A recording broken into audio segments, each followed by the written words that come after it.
है, लेकिन करबला के तपते हुए मैदान में मेरे आका इमाम हुसैन को अगर इसी इस्लाम की खातिर अपने नन्हे से 6 महीने के अली अस्कर की कुर्बानी देना पड़ी है तो दी है, लेकिन इस्लाम के झंडे को गिरने नहीं दिया है। 18 साल के अली अकबर की कुर्बानी पेश करना पड़ी है, तो मेरे आका इमाम हुसैन ने अपने 18 साल के कलियन जवान अली अकबर को कुर्बान कर दिया है, लेकिन इस्लाम के झंडे को गिरने नहीं दिया है। अगर इसी हमारे इस्लाम को जरूरत पड़ गई है अब्बास बाबा के बासलों की, अब्बास अलमबरदार के बासलों की, तो मेरे आका इमाम हुसैन के भाई हजरत अब्बास ने अपने बासलों को कटवा दिया, लेकिन इस्लाम के झंडे को गिरने नहीं दिया। मेरे आका इमाम हुसैन ने अपने नन्हे नन्हे औनो मोहम्मद भांजों को कुर्बान कर दिया, लेकिन इस्लाम के झंडे को गिरने नहीं दिया। अब पूरी दुनिया मिलकर के यजीदी शक्ल में करबला के तपते हुए रेगिस्तान में मिलकर के कोशिश कर रही थी, अब हम इस्लाम को मिटा देंगे, अब हमें इस्लाम को मिटाने से कोई नहीं रोक सकता। लेकिन जब इस हमारे इस्लाम को करबला के मैदान में जरूरत पड़ी थी किसी के सर की, तो मेरे आका इमाम हुसैन ने करबला के तपते हुए रेगिस्तान में नमाज की हालत में अपना सर दे दिया था, लेकिन इस्लाम के झंडे को गिरने नहीं दिया था। अब यही हमारा इस्लाम बारगाह रब्बुल उला में करबला के तपते हुए रेगिस्तान में रो रो के दुआ कर रहा था, मौला अब मुझे बचाने के लिए किसी और को भेज दे। तूने अपने महबूब को भेजा था, उनके बाद उनके खुलफा मुझे बचाते रहे, उनके बाद उनके नवासे मुझे बचाते रहे, लेकिन ऐ मेरे मौला अब पूरी दुनिया मुझे मिटाने की बात कर रही है, अब पूरी दुनिया मुझे मिलकर के मिटाने की बात कर रही है, अब मुझे बचाने के लिए किसी और को भेज दे। यही हमारा इस्लाम जब बारगाह रब्बुल उला में रो रो के दुआ कर रहा था, परवरदिगार अपनी हिफाजत के लिए मुहाफिज बना के किसी को भेज दे। अल्लाह के हुजूर इस्लाम की दुआ कबूल हुई थी और परवरदिगार आलम ने इस इस्लाम को बचाने के लिए किसी और को नहीं बल्कि कस्बा जिलान के महिला नीफ के अंदर शायद अब्दुल कादिर जिलानी गौसे आजम को भेजा था। जब तेरे आका गौसे आजम ने इस्लाम की कश्ती का सहारा दिया है, आज गौसे आजम की देन है पूरी दुनिया के अंदर इस्लाम का झंडा लहराता हुआ नजर आ रहा है। तभी तो किसी ने कहा था बार बेड़े को लगा देते हैं गौसे आजम, पूरी कश्ती को गिरा देते हैं गौसे आजम, खुदा इसकी करामत तो देखी न सुनी, पैर खुले तो जमा देते हैं गौसे आजम। नारे तकबीर, नारे रिसालत, पैगाने गौसे आजम, जश्ने गौसे आजम, अज़मते गौसे आजम, मसलके आला हज़रत पैगाने सरकार मुफ्ती आज़म हिंद, पैगाने सरकार ताज शरिया हज़रत अल्लामा समर रज़वी साहिब किबला, इश्क मोहब्बत, इश्क मोहब्बत, क्या बात है, बात। मेरे आका शेख अब्दुल कादिर गौसे आज़म की देन है। मेरे आका गौसे आज़म ने बड़ी बड़ी कुर्बानियां दी हैं, तब कहीं जाके इस्लाम हम तक पहुंचा है। मैं आखिरी बात कह के अपने औकात के मुताबिक अपनी बात को खत्म करता हूँ, लेकिन सिर्फ आपको यही सिमराबा के अंदर नहीं बल्कि मैं आपको दिल्ली की मुकद्दस जमीन पे ले जाना चाहता हूँ। हजरत कारी हसन साहब किबला बैठे हैं, मेरे बड़े भाई जिनकी उंगलियों के लब के सहारे समर रज़वी ने चलना सीखा है, उसी अज़ीम शान लहजे को पूरी दुनिया फहीम अख्तर के नाम से याद करती है। अभी आपको बली आबाद और शहर बरेली के मोतबर शायर को सुनना है, लेकिन आज के उससे पेशतर मैं आपको दिल्ली की मुकद्दस जमीन पे ले जाना चाहता हूँ। आज के नौजवान अहले सुन्नत का मजमा मेरी निगाहों के सामने है। मेरे भाई यहाँ पर खड़े हुए हैं, ये तमाम लोग रहते तो सिमराबा में है, लेकिन अगर काम और काज की जब बात आती है तो ज्यादातर लोग दिल्ली के अंदर काम करने के लिए जाया करते हैं। मैं उसी दिल्ली की मुकद्दस जमीन पे आपको ले जा रहा हूँ। अरे जब दिल्ली की शान ये होगी तो फिर बगदाद की शान आपको खुद ब खुद पता चल जाएगी। मैं आपको दिल्ली की मुकद्दस जमीन पे हजरत बाबा निजामुद्दीन औलिया की बारगाह में ले जाना चाहता हूँ। अरे कौन है बाबा निजामुद्दीन और दिल्ली किसको कहते हैं? अरे दिल्ली का पानी आज भी सेहत के लिए हानिकारक था, दिल्ली का पानी कल भी सेहत के लिए हानिकारक था, दिल्ली का पानी कल भी कड़वा था, दिल्ली का पानी आज भी कड़वा है, लेकिन आज का दौर तो बड़ी सहूलतों का दौर है। कल का दौर बड़ा पुरसुकून दौर था, उस दौर में कोई हैंडपंप पानी पीने के लिए नहीं था, कोई नल और टूटी और समरसेबिल का दौर नहीं था। अरे आज तो घर घर के अंदर नल मौजूद है, घर घर के अंदर हैंडपंप मौजूद है, घर घर टूटी पहुंची हुई है, घर घर समरसेबिल लगा हुआ है। हम जब चाहते हैं तब ठंडा पानी निकाल के अपने आप को पी लिया करते हैं, लेकिन कल के उस पुरसुकून दौर को तो याद कीजिएगा। वो पथरीला इलाका था दिल्ली का, कहीं पे समरसेबिल का इंतजाम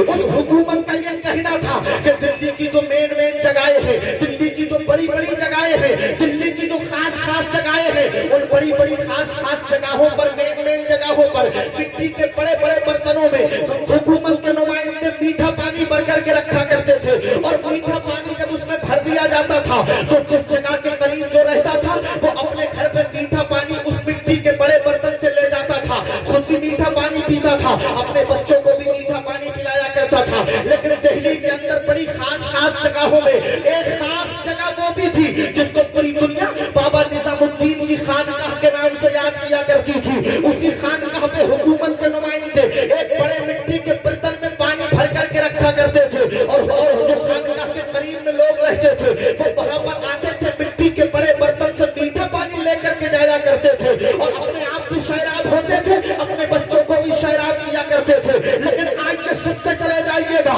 अगर सिमराबा के अंदर रहने वाले लोगों के अंदर सीना है और सीने के अंदर अगर दिल है और दिल के अंदर अगर धड़कनें मौजूद है और उन धड़कनों ने अगर बाबा निजामुद्दीन की ये तकवा और तहारत की महक सुन के अगर अब भी उन धड़कनों के अंदर अगर कशिश पैदा नहीं हुई तो मैं समझता हूँ कि आपका इस जमीन पे रहना बेकार है। सुनते चले जाइएगा इस्लाम के मुकद्दस शहजादों हजरत बाबा निजामुद्दीन अपनी खानकाह की मस्जिद से नमाज़े फज्र अदा करके निकल रहे हैं। अचानक नजर पड़ती है बाबा की तो क्या देखते हैं, अरे मेरी खानकाह पे एक पहली मर्तबे एक बेटी आई हुई है और वो पानी लेने के लिए आई है। हजरत बाबा निजामुद्दीन उस बेटी के पास में जाते हैं। वो बेटी इस्लाम की बेटी नहीं थी, वो बेटी दीन की बेटी नहीं थी, वो बेटी मुस्तफा का कलमा पढ़ने वाली नहीं थी। हजरत बाबा निजामुद्दीन बेटी के करीब जाते हैं और जाकर के कहते हैं यहाँ पर मेरी माएँ मेरी बहनें बैठी हुई है, ये पैगाम इन तक भी पहुँचाना चाहता हूँ। हजरत बाबा निजामुद्दीन ने उस बेटी से कहा था, बेटी जरा ये तो बता दे तू रहती कहाँ है, मैंने तुझे कभी अपनी खानकाह पे पानी लेने के लिए आते हुए नहीं देखा। जब बाबा ने इतना कहा था तो बेटी का कलेजा मुस्कुराने लगा था, बेटी की आंख से आंसू सावन और भादों की तरह जमीन पे गिरने लगे थे। लेकिन जैसे ही बाबा निजामुद्दीन ने बेटी के चेहरे पर नजर डाली कि मैंने कुछ कहा तो नहीं है, सिर्फ इससे लफ्ज़ बेटी ही कहा है, लेकिन इसके रोने की वजह क्या है, इसके रोने का सबब क्या है, इसके रोने का उसूल क्या है, इसके रोने का साफ्ता क्या है, इसके रोने की अर्शदायत क्या है। जब बाबा ने इतना देखा तो कहने लगे, बेटी बता तो सही तू क्यों रो रही है। अरे मैंने तेरा दिल तो नहीं दुखाया है जो तू रो रही है, अगर मुझसे तेरा दिल दुख गया हो तो मैं विनती चाहता हूँ, मैं तुझसे क्षमा चाहता हूँ, मैं तुझसे माफी चाहता हूँ, माजरत चाहता हूँ। अरे मुझे माफ कर दे अगर मुझसे तेरा दिल दुखा हो। अरे बहरे निजामुद्दीन तुम्हारे तकबे को सलाम, बहरे निजामुद्दीन तुम्हारे ज़ुहद और तक़वा को सलाम, बहरे निजामुद्दीन तुम्हारी नस्ब और इस्तक़लाल को सलाम। जब बाबा निजामुद्दीन ने इतना कहा था तो बेटी ने रो करके कहा था, बाबा मेरा दिल तो तुमने नहीं दुखाया है, लेकिन जब तुमने मुझसे बेटी कहा है तो मुझे अपने बाबा की याद आ गई, मुझे अपनी माँ की याद आ गई। मेरे माँ बाप को मरे हुए लंबा जमाना गुजर गया है, जब से मेरे माँ और बाप दुनिया से रहिलत करके गए हैं, मर गए हैं, आज तक मेरे कान लफ्ज़ बेटी सुनने के लिए तरस गए हैं, किसी ने आज तक मुझसे बेटी नहीं कहा है। बाबा तुमने मुझसे बेटी कहा तो मुझे अपने माँ बाप की याद आ गई।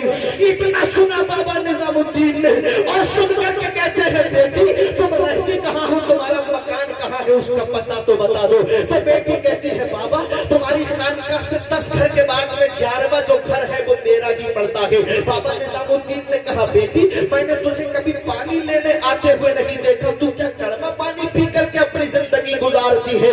तो बेटी ने रो करके कहा था, बाबा मेरी मजबूरी है, मैं पानी लेने नहीं आ सकती। तो कहते हैं, बाबा क्या तुझे से किसी ने मना किया है पानी लेने के लिए। बेटी कहती है, नहीं बाबा मना तो किसी ने नहीं किया है, लेकिन मेरा एक शौहर है जो घर में पड़ा हुआ है, वो शौहर मेरा ऐसी बीमारी में मुब्तला हो चुका है, उसके पैरों ने काम करना बंद कर दिया है, उसके हाथों ने काम करना बंद कर दिया है, उसकी आंखों ने काम करना बंद कर दिया है, उसके कानों ने सुनना बंद कर दिया है। बाबा अरे पैर तो मेरे शौहर के होते हैं लेकिन चलती मैं हूँ, बाबा हाथ तो मेरे शौहर के होते हैं लेकिन पकड़ती मैं हूँ, बाबा कान तो मेरे शौहर के होते हैं लेकिन सुनती मैं हूँ, बाबा आंखें मेरे शौहर की होती है लेकिन देखती मैं हूँ। अरे बाबा उन्हें ऐसी परेशानी ने गिरफ्तार कर लिया गया है। बाबा निजामुद्दीन ने कहा बेटी बताओ कौन सी परेशानी है। तो वो परेशानी सुन लीजिएगा। इस दौर में जिस बीमारी को फालिज कहा जाता है, जिस बीमारी को पैरालाइज कहा जाता है, जिस बीमारी को लकवा कहा जाता है, उसके शौहर को पैरालाइज हो चुका था। वो एक ही जगह तख्त पे पड़ा रहता था, उठ नहीं सकता था, चल नहीं सकता था। तो बेटी से बाबा कहते हैं बेटी जरा ये तो बताओ कि तू पानी लेने क्यों नहीं आती है, वजह क्या है, सबब क्या है। तो बेटी कहती है बाबा मैं इसलिए पानी लेने तुम्हारी खानकाह पे नहीं आती हूँ। अगर मैं पानी लेने के लिए तुम्हारी खानकाह पे आ गई और मेरे शौहर को किसी चीज की जरूरत पड़ गई तो मेरा शौहर मुझसे नाराज हो जाएगा। और मैं ये नहीं चाहती कि जब मेरा शौहर मर करके मिट्टी में मिल जाए, जब मेरे शौहर का इंतकाल हो जाए तो वो मुझसे नाराज हो गए, ये नहीं चाहती हूँ। अगर मेरा शौहर मुझसे नाराज हो मर गया तो कौन सा चेहरा लेके जाऊंगी मैदान महशर में, कौन सा चेहरा दिखाऊंगी मुस्तफा जाने रहमत को, कौन सी सूरत दिखाऊंगी मैं अपने आका को, कौन सा चेहरा दिखाऊंगी महबूब ताबर को। ये कहती है बेटी, और आज भी हमारे घर की बेटी है, उसका शौहर उससे नाराज हो तो होते रहे, वो कभी परवाह नहीं करती है। लेकिन ये बेटी इस्लाम की बेटी नहीं है, एक यहूदी की बेटी है, यहूदी की बीवी है। लेकिन अपने शौहर को राजी करके दुनिया से जाना चाह रही थी। ऐसी शान होती है शौहर की। बेटी ने जब इतना कहा, बाबा निजामुद्दीन से बात करके बेटी अपने घर चली गई। अब मैं जो कहना चाहता हूँ वो पूरा निचोड़ आप तक पहुँचा कर अपनी बात खत्म करना चाहता हूँ। रात का सन्नाटा है, पूरा दिल्ली सो रहा है, दिल्ली के नौजवान सो रहे हैं। रात के सन्नाटे में रात का पहला पहर है। हजरत बाबा निजामुद्दीन अपनी खानकाह से निकलते हैं, अपनी चप्पलों को अपनी जूतियों को निकाल देते हैं, अपने चेहरे पे एक काला नकाब डालते हैं और 2 घड़ा मिट्टी का पानी लेते हैं, एक सीधे काने पे एक बाएं कांधे में रखते हैं और रखने के बाद में उसी औरत के घर में, उसी बेटी के घर की दहलीज के कदमों को बढ़ा रहे हैं। और बढ़ाने के बाद में जैसे ही उसका दरवाजा आता है, उसके दरवाजे के बाहर उन 2 घड़ा मीठा पानी रख करके रात के सन्नाटे में बाहर आ जाते हैं। अब जैसे ही सुबह का सूरज निकलता है, जैसे ही चिड़िया अपने घोंसलों में चहचहाती है, जैसे ही सूरज अपनी किरणों को निकालता है, बेटी आती है, दरवाजा खोलती है और खोलने के बाद में देखती है कि दरवाजे पे 2 घड़ा पानी रखा हुआ है। एक बूंद पानी का हथेली पे रखती है, चेक करती है तो पता लगता है इतना मीठा पानी, इतना शीरा पानी जो मैंने कभी पिया ही नहीं था। ये कौन है दिल्ली के अंदर जो इतनी बड़ी सखावत के दरिया बहा रहा है? दिल्ली के अंदर इतना बड़ा दिल किसको दिया है रब्बे कायनात ने जो मेरी इतनी खबर रख रहा है? आज तक तो किसी ने एक बूंद पानी के लिए नहीं पूछा, लेकिन एक दिन हो गए बाबा को पानी रखते हुए, 2 दिन हो गए बाबा को पानी रखते हुए, 3 दिन हो गए जब बाबा निजामुद्दीन को पानी रखते हुए 4थी रात आती है। अब बेटी सोचती है कि आज देखूंगी जरूर कौन है जो दिल्ली के अंदर इतना बड़ा सखावत का ताजदार जो मेरी चौखट में पानी के 2 घड़ा लेकर के आता है और रख करके जाता है। आज तक किसी ने एक बूंद पानी के लिए नहीं पूछा, लेकिन इतना बड़ा कौन मेहरबान हो गया है मेरे ऊपर जो पानी लेकर के आता है। आज वो सोती नहीं है बल्कि दरवाजे की टेक लगा के बैठ जाती है, जैसे कि किसी के आने की आहट महसूस होती है। पक्की बेटी अपने दरवाजे को खोलती है और दरवाजा खोलने के बाद में क्या देखती है तो चेहरे पे काला नकाब पड़ा हुआ है, पैरों से चप्पलें निकली हुई है और वो शख्सियत आई है पानी रखने के लिए जिसको पूरी दुनिया और दिल्ली का निजाम बना करके मेरे परवरदिगार आलम ने भेजा था। बेटी ने अपने दरवाजे को खोला और खोल करके कहा था बाबा बताओ तो सही तुम कौन हो जो मेरा इतना ख्याल रखते हो? तुम्हारे पानी लाने की वजह क्या है? मैं तुम्हारा चेहरा देखना चाहती हूँ। जब बेटी ने इतना कहा था तो दौड़ने वाला शख्स कोई और नहीं बाबा निजामुद्दीन कहता है बेटी आहिस्ता बोलो, आहिस्ता बोलो, आहिस्ता बोलो। जब इतना कहा बेटी से बाबा निजामुद्दीन ने तो बेटी कहती है बाबा अगर तुमने अपने चेहरे को नहीं दिखाया तो मैं चिल्ला चिल्ला कर पूरी बस्ती पूरे महीने को जगा दूंगी और बता दूंगी ये आता है पानी रखने के लिए मेरी चौखट पे। बाबा निजामुद्दीन कहते हैं बेटी मैं तुझसे हाथ जोड़ के विनती करता हूँ, रिक्वेस्ट करता हूँ, अपील करता हूँ, दरखास्त करता हूँ अपनी आवाज को आहिस्ता कर ले, किसी और को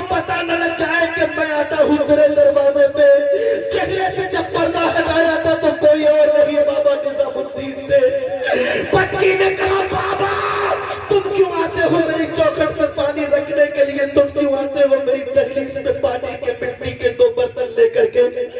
तो बाबा निजामुद्दीन ने कहा था, बेटी सुन ले, मैं तेरे दरवाजे पे इसलिए आता हूँ, मैं रात और दिन पूरी, जब रात के अंदर दिल्ली सोती है तो सजदे में सर रख करके अपने अल्लाह के हुजूर बंदगी किया करता हूँ। लेकिन मैं रात जब सजदे में था, जब तू उससे मुलाकात करके गई थी तो निजाम के तकवे ने झंझोड़ दिया, मैं सजदे की हालत में उठा और उठने के बाद में मैंने अपने आप से सवाल किया, निजामुद्दीन, अगर परवरदिगार आलम ने मैदान महशर में तुझसे पूछ लिया, निजामुद्दीन, मैंने तुझे दिल्ली का निजाम बनाया था, दिल्ली वालों के दिल पर तेरी मोहब्बत पहुंचा दी थी, लेकिन तेरी खानका के करीब मेरी एक बंदी कड़वा पानी पीती रही और तुझे उसका एहसास तक नहीं हुआ। बाबा निजामुद्दीन कहते हैं, बेटी, अगर मैदान महशर में मेरे सरकार ने मुझसे ये सवाल कर दिया तो कौन सा चेहरा महबूब दामर को दिखाऊंगा, कौन सी सूरत मैं महशर को दिखाऊंगा। इसलिए मैं नहीं चाहता कि तू कड़वा पानी पीती रहे।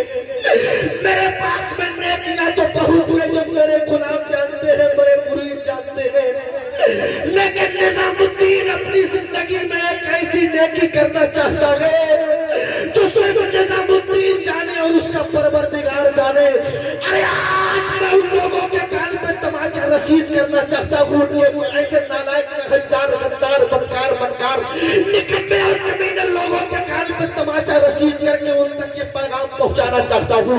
जो लोग कहते हैं कि हम मुल्क के ठेकेदार हैं, मुल्क के अलमबरदार हैं, मुल्क के मुखिया हैं, मुल्क के लीडर हैं, अरे मुझे पता है तुम्हारी ठेकेदारी की रसाई कहाँ तक है, तुम्हारी अलमबरदारी की रसाई कहाँ तक है, तुम्हारा लीडर जो तुम अपने आप को बताते हो, तुम कितने बड़े दयानतदार हो, कितने बड़े दयालु हो, मैं जानता हूँ। अरे जब तुम किसी गरीब को एक निवाला रोटी को देते हो तो कैमरों के जरिए इतनी सेल्फी लेते हो और फोटो लेने के बाद में सोशल मीडिया के जरिए इतना फैलाते हो कि तुम्हारा एक टुकड़ा, एक निवाला लेने के बाद में उस गरीब को दुनिया के सामने चेहरा उठाते हुए शर्म महसूस होती है।